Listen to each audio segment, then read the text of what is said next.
Most people aren't weak, they're just too reactive. One comment can hijack your day. One tone can shift your mood. One guilty look can make you fold on a boundary you just set. So you become easy to steer, easy to guilt, easy to pressure, and that's exhausting. Because you're not living from your values, you're living from other people's reactions. Quietly dangerous people don't do that. They stay calm in the chaos, and that calm is what protects them. It's the kind of calm that makes controlling and manipulative people nervous. Not loud, not aggressive, not trying to prove anything, just steady, unbothered, and hard to rush, hard to push. You've met people like this. The ones who don't react when you expect them to, the ones who don't chase approval, who don't need to win arguments. There's something about their calm. It unsettles people who are used to controlling others. Today, you're going to learn how to be that person. Here's why calm can make people nervous. Some people regulate their emotions through other people. They look for reassurance, control, or reactions to feel stable. If they can get a reaction out of you, anger, guilt, defensiveness, they feel powerful. So when you stay steady, you're harder to influence in the moment. This threatens the dynamic they're used to. Because when you become unbothered, they lose access to your emotional steering wheel. This can lead to pushback, sarcasm, passive aggression. They might test you with sudden coldness or guilt trips.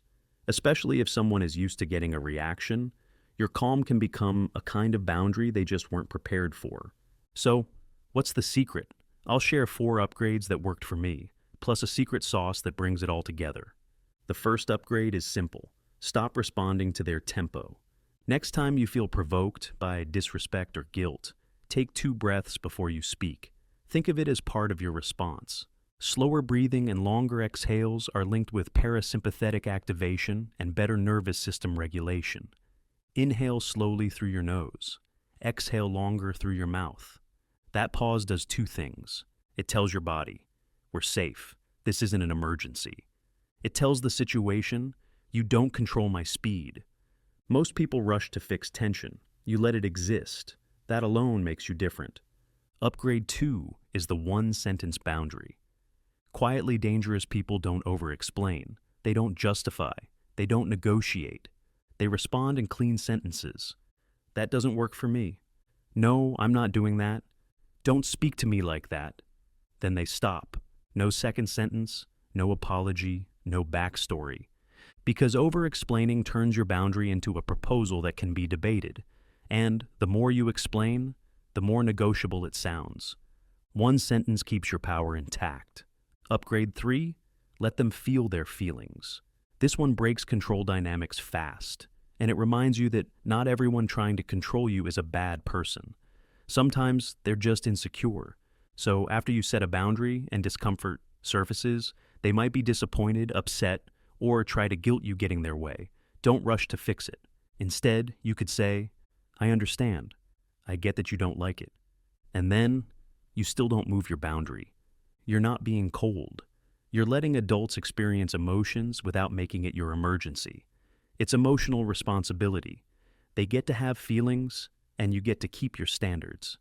And when the people you care about shift into manipulation mode, this is a way you get to honor them, because you're allowing them to deal with their own feelings instead of rescuing them.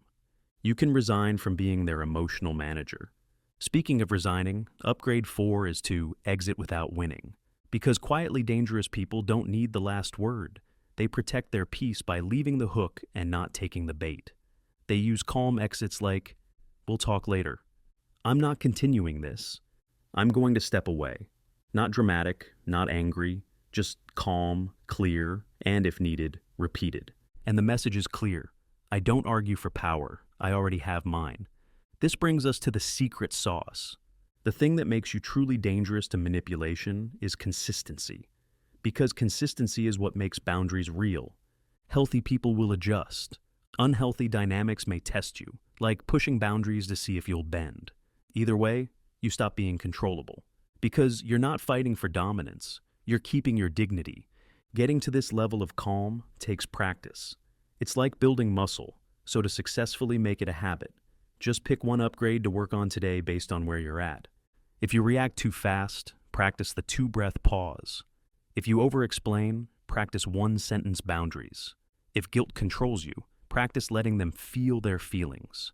If you get pulled into drama, practice exiting without winning. Try one today, just once, in a small moment, and watch what happens. Watch how different people act when they realize they can't move you. Because quietly dangerous isn't about intimidation. It's about self-possession. You're not here to control others. You're here to stop being controlled. If this helped, subscribe for more calm confidence. It's the simplest way to support the channel so that I can keep making videos like this one. Thank you for being here, and remember, calm is a strategy, not a personality. You've got this.